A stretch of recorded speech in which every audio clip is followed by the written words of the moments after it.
Përshëndetje nga lajmet orës 15 në vijim do të ndiqni tensione brenda dhe jashtë kuvendit në seancën e fundit plenare të këtij sesioni, ndërsa jashtë godinës protestuesit u përplasën me policinë, brenda sallës debatet u përqendruan tek marrëveshja për huan $302 milion nga SBA-ja në fushën e mbrojtjes, për të cilën Berisha thotë se është pro, por nuk do e votojë.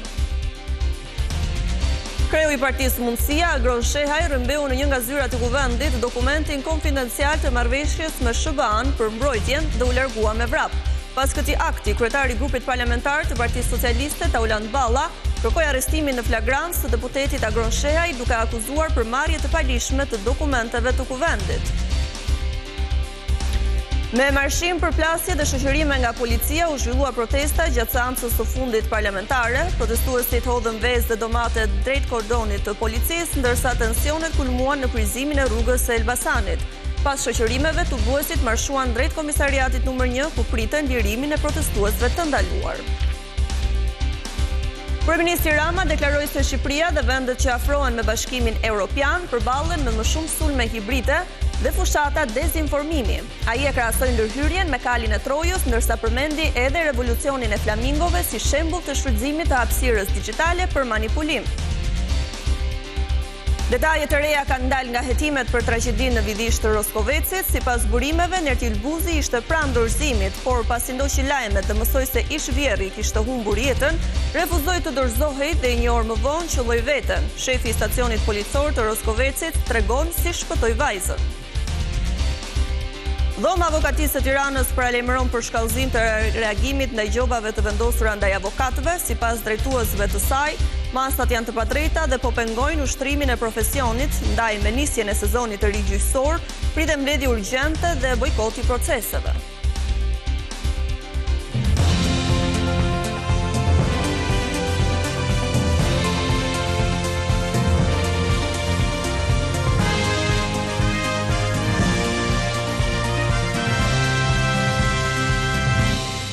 I shohim tani hap pas hapi materialet e përgatitura nga gazetarët tanë. Para pushimeve të verës, kuvendi u mblodh në një seancë të posaçme për të shqyrtuar me procedurë të përshpejtuar marrëveshjen me Shtetet e Bashkuara që i mundson Shqipërisë një huha për $302 milion për blerjen e pajisjeve ushtarake.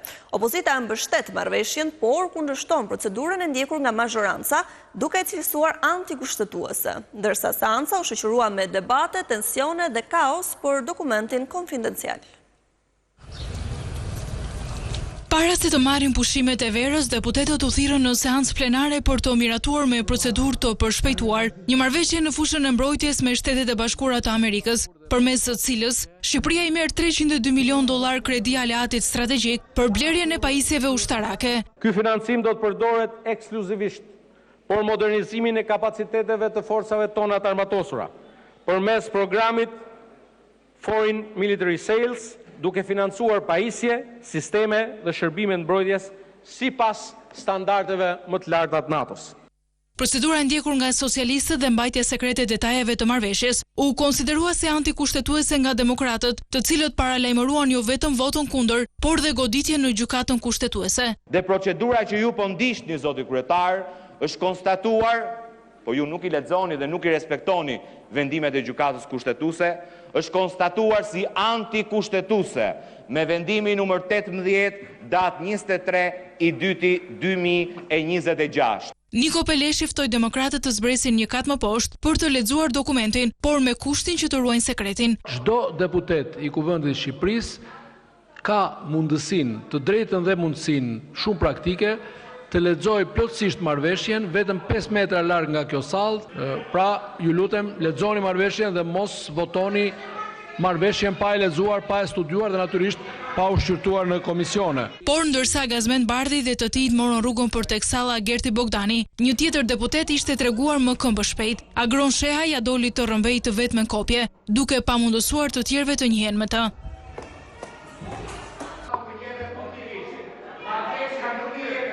Mes zhurmës dhe kaosit, Niko Peleshi mbylli seancën duke u lënë takim deputetëve në mesditë për të votuar marrëveshjen. Jashtë dyerve të kuvendit, Sali Berisha bëri të qartë qëndrimin e demokratëve. Ne nuk votojmë në procedura antikushtetuese në mënyrë absolute. Ne jemi pro kredis dhe shpreh mirënjohje.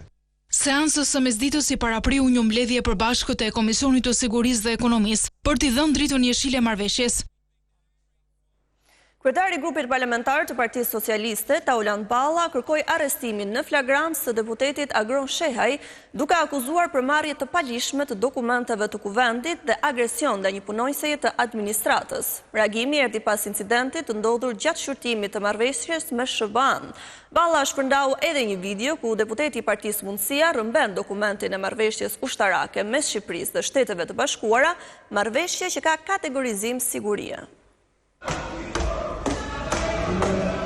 Deputeti Agron Shehaj akuzohet për shkelje flagrante të ligjit për informacionin e klasifikuar në kuvend. Në këto pamje të paprecedenta, shihet Agron Shehaj, i cili vrapon me marrëveshje ndërmjet Shqipërisë dhe SBA-s në duar, një dokument konfidencial i marrë prej tij me forcë në një nga zyrat e kuvendit.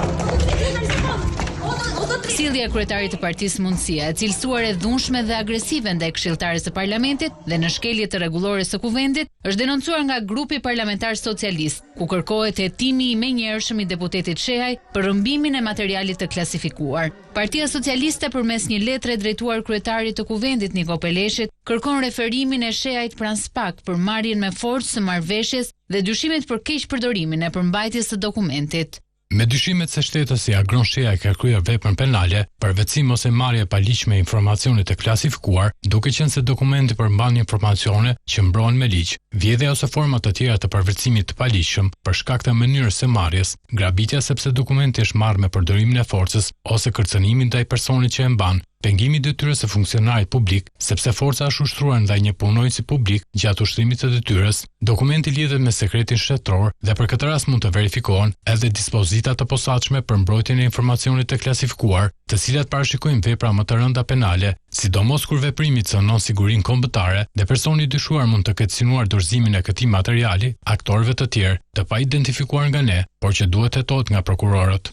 Gjithashtu vlerësohet e nevojshme masa disiplinore për përjashtimin me 60 ditë nga komisionet, për përsëritjen e sjelljeve të dhunshme dhe rrezikimin e stafit të kuvendit. Deputeti Agron Shehaj u paraqit në sallën Gerti Bogdani dhe në shkelje të ligjit insistoi të merrte kopjen fizike me vete. Stafi i kuvendit e sqaroi se, në zbatim të ligjit, materiali mund të lexohet vetëm brenda sallës dhe kopja nuk lejohet të dilte prej sallës. Deputeti nuk pranoi këtë sqarim ligjor, e grabiti me forcë materialin dhe u largua bashkë me të. Këshilltarja nduqi deputetin dhe në përpjekje për ta ndaluar dhe të rimarrë dokumentin, u rrëzua nga shkallët dhe pasoi lëndime të rënda, siç vërtetohet edhe nga pamjet video bashkangjitur kësaj kërkese.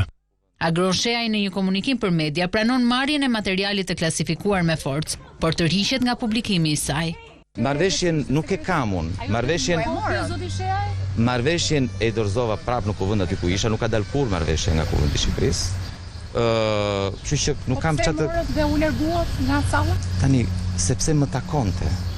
Më takon, nuk e vetmja kopje lutem, është një dokument. Dakor, ata mund të thonë çdo gjë, ishte dokument i printuar. Ajo është një marrëveshje sekrete, për të cilën unë nuk jam i autorizuar.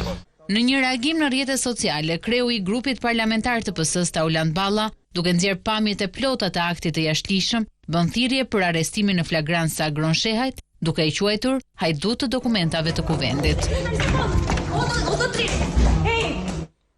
Shkojmë tani në kuvend ku ndodhet Elda Menga, sepse në orën 15 u lajmërua të nisë seanca për votimin e marrëveshjes me Shtetet e Bashkuara të Amerikës. Elda, jemi së bashku, a ka nisur seanca, është opozita e pranishme, çfarë qëndrimi është lajmëruar? Doris, po vinë deputetët socialistë për të marrë pjesë në seancën plenare të thirrur në orën 15, ndërkohë Partia Demokratike ka shpallur bojkotin për këtë seancë, ndryshe nga sa bëri në orët e para të paraditës ku mori pjesë në seancën e parë plenare, në seancën ku do të votohet edhe marrëveshja e mbrojtjes mes Shqipërisë dhe Shtetet e Bashkuara të Amerikës. Demokratët kanë lajmëruar se nuk do të marrin pjesë. Fillimisht këtë qëndrim e bën publike herët në seancën plenar të paraditës vetë kryetari Berisha e po ashtu kreu i grupit parlamentar Gazmend Bardhi, ndërkohë deputetët demokrat morën pjesë në 2 mbledhjet të përbashkëta të Komisionit të Sigurisë dhe të Ekonomisë, ku rishprehen qëndrimin se janë parimisht pro marrëveshjes UAS me Amerikën, por gjithashtu kundërshtuan procedurën sipas tyre të jashtëligjshme dhe antikushtetuese që po ndjek mazhoranca socialiste. Ndërkohë Doris, mund të them se për ratifikimin e marrëveshjeve duhen vetëm 71 vota, kështu që socialistët i kanë votat e nevojshme, duke qenë se gëzojnë 83 mandate në kuvend për të ratifikuar të vetëm marrëveshjen me Shtetet e Bashkuara të Amerikës, por ndërkohë zoti Bardi në emër të grupit parlamentar demokrat ka bërë publike dhe komunikimin që ka pasur në fundjavë me kryetarin Niko Peleshi, duke e garantuar atë se Partia Demokratike ishte e gatshme që t'i jepte votat edhe në seancë plenare, nëse Partia Socialiste do respektonte nenin 83 të Kushtetutës, i cili parashikon se asnjë ligj apo marrëveshje me të huajt nuk mund të miratohet dhe kalojë në kuvend pa kaluar një javë nga nisja e shqyrtimit të saj në parlament. Ndërkohë nga ana tjetër zoti Bardi ka bërë publike dhe i ka kërkuar në fakt zotit Peleshi që t'i jap dhe t'i vendos në dispozicion deputetëve të opozitës marrëveshjen, duke ruajtur edhe sekretin, madje e kërkuar nga ana e mazhorancës, por teksa është refuzuar të paktën deri në këto momente nga ana e mazhorancës një veprim i tillë, zoti Bardi ka marrë të gjitha masat për ta goditur këtë marrëveshje në gjykatën kushtetuese dhe hapi i parë ishte kërkesa për mbledhje urgjente të Komisionit të Legjislacionit për të verifikuar sipas opozitës të gjithë ligjshmërinë e po ashtu kushtetueshmërinë e kësaj marrëveshje që pritet të kalojë me votat e mazhorancës në seancë plenare. Të falenderoj Elda Menga për gjithë të informacione që na përcolle përsa i përket rinisjes së seancës se si do të vazhdojë ajo. Ndërkohë, me marshim, përplasje dhe shoqërime nga policia, u zhvilluar protesta gjatë seancës së fundit parlamentare. Protestuesit hodhën vezë dhe domate drejt kordonit të policisë, ndërsa tensionet kulmuan në kryqëzimin e rrugës së Elbasanit. Pas shoqërimeve, tubuesit marshuan drejt komisariatit numër 1, ku pritën lirimin e protestuesve të ndaluar. Protesta për seancën e fundit parlamentare u zhvillua kryesisht në formën e marshimit. Ecje të her pasershme drejt hyrjeve kyçe nga ku mund kalonin deputetët. Forcat e shumta policie në kordon bllokues për rreth kuvendit dhe masa të përforcuara sigurie. Ndërsa protestues me vezë në duar dhe qese me domate që kishin shënjestër socialiste demokrat, por u hodhën në drejtim të efektivëve që nuk lejuan hyrjen e tyre në institucion.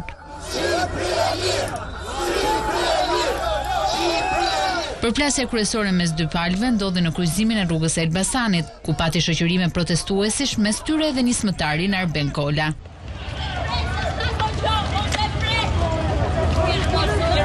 Një moment dileme i shoqëroi protestuesit nëse duhet të shpërndaheshin për të rikthyer në shesh në orën 19 apo do duhet të vazhdonin protestën. Në shenjë solidariteti, zgjodhën të marshonin drejt komisariatit numër 1, ku u prit lirimi i protestuesve.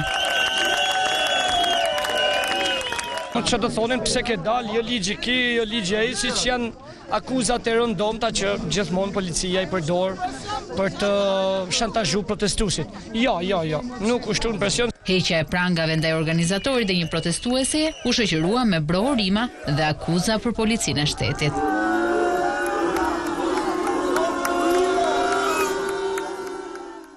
Kryeministri Edi Rama deklaroi se Shqipëria dhe vendet që afrohen me Bashkimin Evropian po përballen me më shumë sulme hibride dhe fushata dezinformimi. Ai e krahasoi mënyrën e ndërhyrjes me kalin e Trojës, ndërsa përmendi edhe revolucionin e flamingove si shembull të shfrytëzimit të hapësirës digjitale për manipulim. Kryeministri Edi Rama u kthye te historia e kalit të Trojës shkruar mijëra vite më parë nga Homeri për të shprehur bindjen se qytetarët që protestojnë poshtë zyrës së tij prej 58 ditësh janë manipuluar online. Troja nuk ra prej ushtrisë së dobët të amureve të brishta. Ra sepse kërcënimi hyri i maskuar si diçka e pafajshme, u shpreh Rama, duke e paralelizuar me manipulimin dhe ndërhyrje në informacion përmes internetit. Është kjo hapje që përbën se në ushmërinë e saj nga armiqtë e demokracisë, që gjen të çara për të hyrë si kali i Trojës, jeni të informuar për revolucionin e flamingove, që është një shembull i jashtëzakonshëm i një çarje të krijuar që u bën një mënyrë për të hyrë armiqtan, duke bërë një operacion të madh trollesh dhe avataresh. Është momenti të forcojmë rezistencën ndaj kërcënimeve hibride.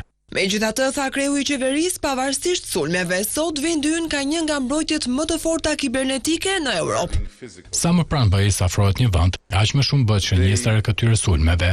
Ne jemi në pararoj, kemi përjetuar sulme hibride dhe fushata të orientuar sulmesh hibride dhe jemi detyruar të ndërhijmë dhe përshtatemi shpejt. Historia do të na kujtoj si një brez që u desh të vendosë nëse e vërteta duhej të mbetej më e fortë se manipulimi digjital. Këto komente kryeministri i bëri gjatë konferencës me temë përballje me manipulimin e informacionit dhe ndërhyrjen e huaj organizuar nga Ministria e Jashtme. Kjo përballje me gënjeshtrën kërkon bashkëpunim midis qeverive dhe parlamenteve, medias së pavarur e shoqërisë civile, ekspertëve të teknologjisë dhe vetë qytetarëve, theksoi ministri Hoxha.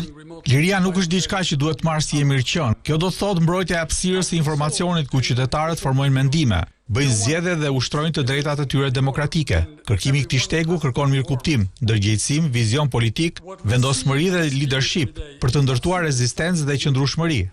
Ekspertë të fushës nga e gjithë Europa ndanë përvojat e tyre mbi luftimin e manipulimit dhe sulmeve kibernetike përmes disa paneleve në konferencë. Ky është Top Channel.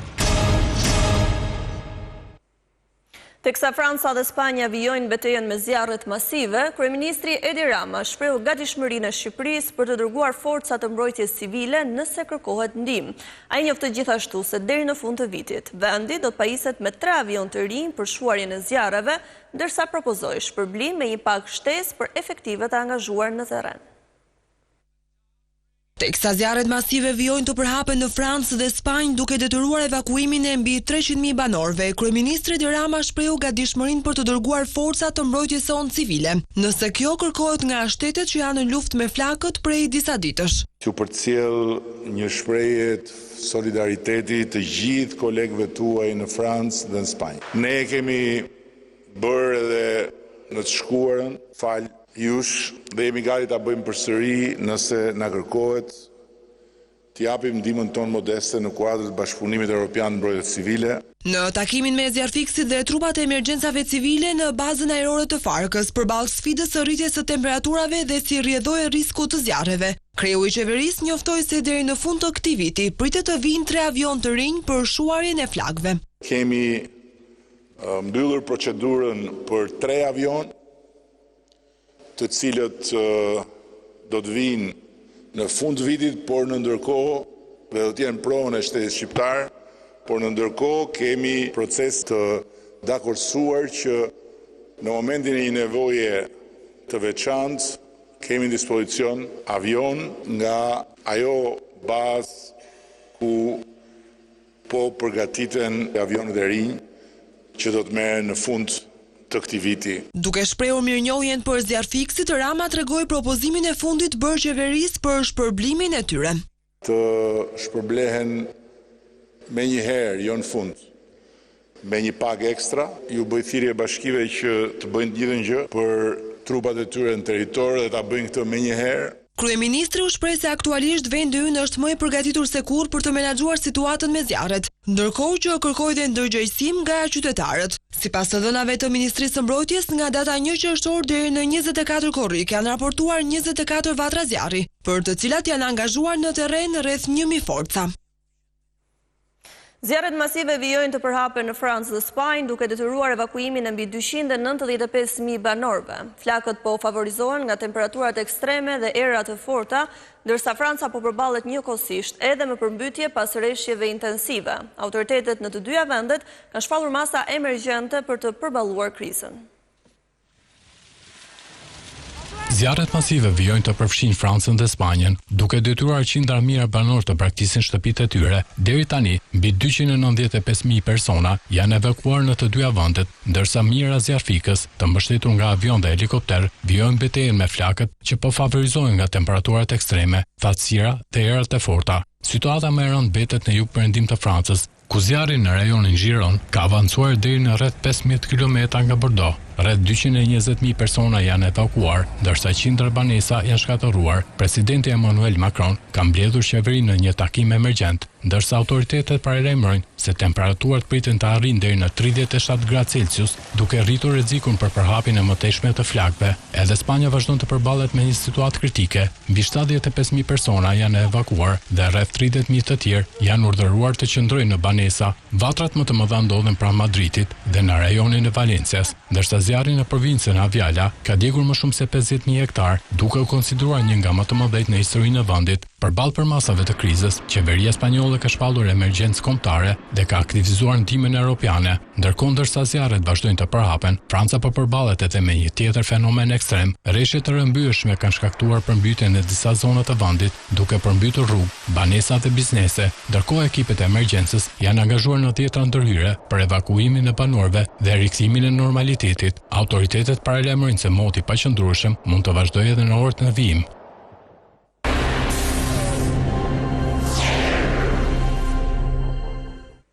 Shefi i stacionit të policisë së Roskovecit rrëfen për herë të parë negociata dramatike me Nertil Buzin që çuan në shpëtimin e Rosalinda Plakës, ndërsa zbardhen edhe detaje të reja nga dëshmia e 25 vjeçares dhe hetimet, del se autori ishte pranë dorëzimit, por ndryshoi mendje pasi mësoi nga lajmet se ish vjerri kishte humbur jetën.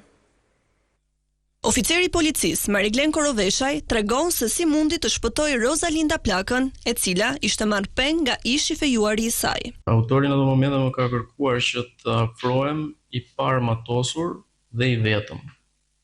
Ne kam zbatuar kërkesën e autorit dhe në momentin që jam afruar më ka kërkuar që të më shikonte nëse isha herë matosur apo jo. Përsëri kam zbatuar kërkesën e tij, si në ato momente duhet të bënim pothuajse çdo gjë që ai mos ta acarojë apo mos ta agravojë më tepër. Pasi qëllimi jon ishte shpëtimi i pengut dhe shpëtimi i jetës edhe të autorit. Koroveshaj arrin ta bindë autorin e masakrës që të lironte vajzën. Në këto pamje me dron, ai duket kur merr në krah vajzën dhe largohet nga makina ku ndodhej vrasësi bashkë me armën. Vajza ishte në gjendje shumë të rëndë psikologjike, por edhe fizike, pasi kishte edhe dëmtime në pjesën e trupit, të cilat ishin shkaktuar nga autori. Dhe në ato momente që vajza ka dalë nga automjeti, duhej që të largohej sa më shpejt nga zona e rrezikut. Dhe kemi marrë në krah për të larguar sa më shpejt nga zona, nga perimetri i rrezikut, dhe pasi kam vendosur vajzën në një zonë të sigurt, janë afruar punonjësit e tjerë policisë, të cilët e kanë marrë dhe e kanë dërguar për ndihmë mjekësore në spital.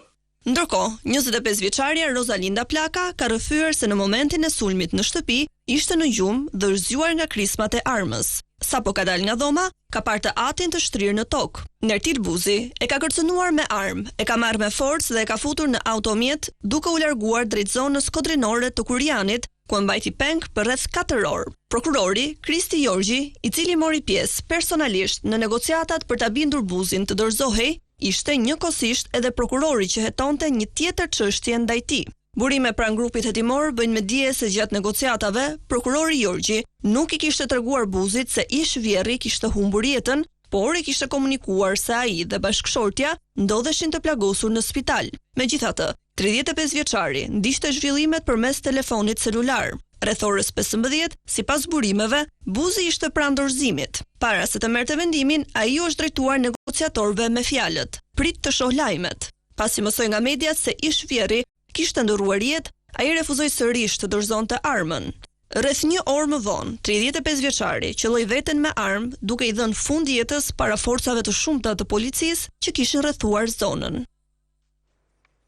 Dhoma Avokatisë së Tiranës paralajmëron për shkallëzim të reagimit ndaj gjobave të vendosura ndaj avokatëve. Sipas drejtuesve të saj, masat janë të padrejta dhe po pengojnë ushtrimin e profesionit. Ndaj, me nisjen e sezonit të ri gjyqësor, pritet mbledhje urgjente dhe bojkoti proceseve. Kreu i dhomës avokatisë së kryeqytetit shpreh i shqetësuar për gjobitjen e avokatëve, që sipas tij po diskriminohen. Dhoma avokatisë paralajmëron se do thras mbledhje urgjente për këtë situatë, e po ashtu me nisjen e sezonit gjyqësor në shtator do të bëhen gati për bojkotime. Konstatoj me shqetësim dhe në fakt ne edhe në komitetin drejtues besoj se do të mbajmë një qendrim për sa i përket këtyre situatave abuzive, do thoja, nga ana e gjykatave ndaj avokatit, sepse konstatojmë që na vinë mjaft ankesa nga avokatët, të cilët ankohen për vendimarrjet arbitrare të gjykatave në përgjithësi për sa i përket gjobimit të tyre. Në rastin konkret mendoj se drejtojmë kolegjës për të normalizuar e stabilizuar këtë situatë. Vetëm për Tiranën rezulton se janë gjobitur nga gjykatat me seli në kryeqytet 40 mbrojtës, të cilët, sipas asaj që raportohet nga dhoma e avokatisë në Tiranë, kishin paraqitur dhe depozituar kërkesa për shtyrje të seancave për shkak se e kishin të pamundur, duke qenë se gjendeshin në gjykime të tjera.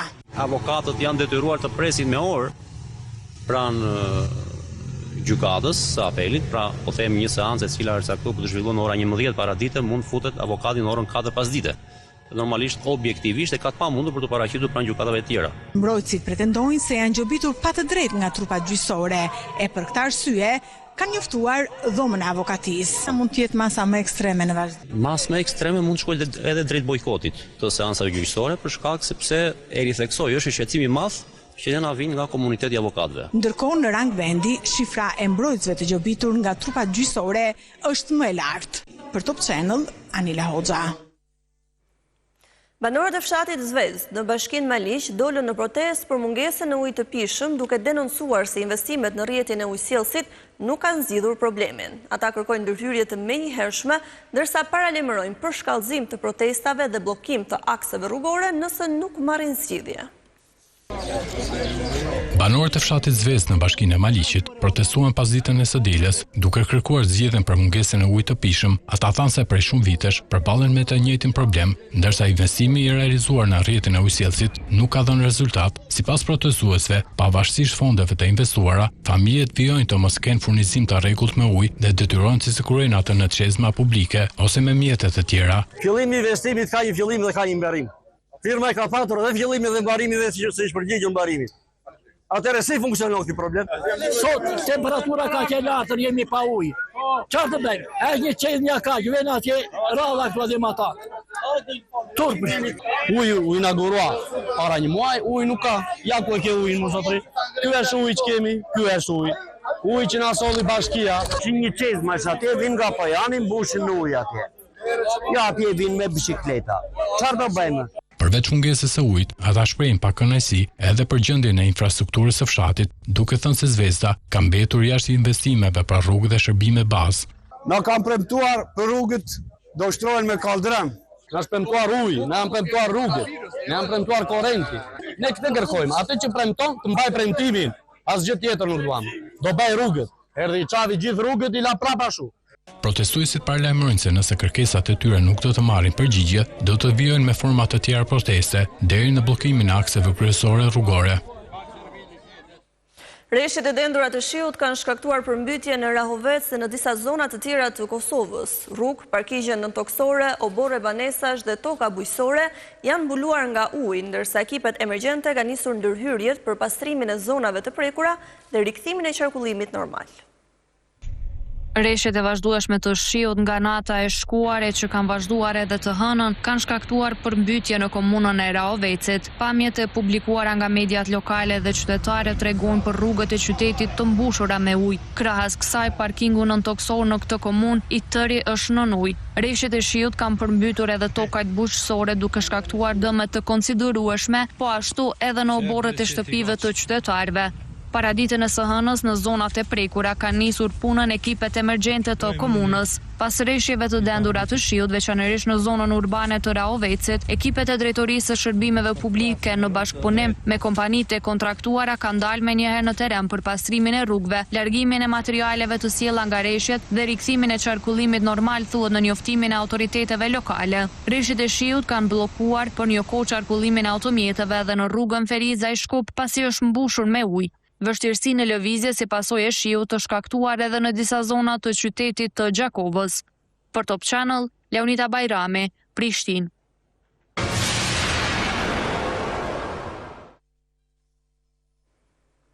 3 persona humbën jetën dhe 4 të tjerë mbetën të plagosur, mes tyre edhe një fëmijë i vogël pas një sulmi me armë gjatë një festivali ushqimor në Seattle. Policia arrestoi një të dyshuar, ndërsa vijojnë kërkimet për një person tjetër që dyshohet se u përfshi në shkëmbimin e zjarrit.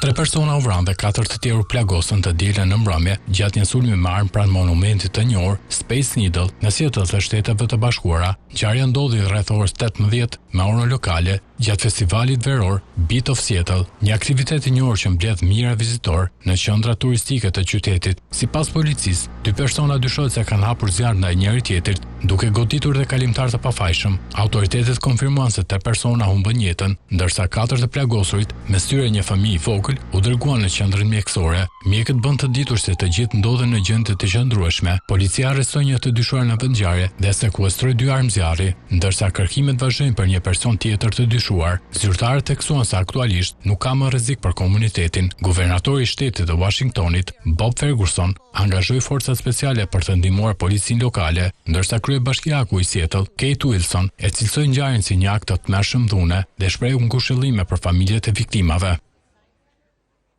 Ishte gjithçka për atituar për këtë edicion informativ. Unë ju falenderoj për vëmendjen. Bashkë mirupafshim.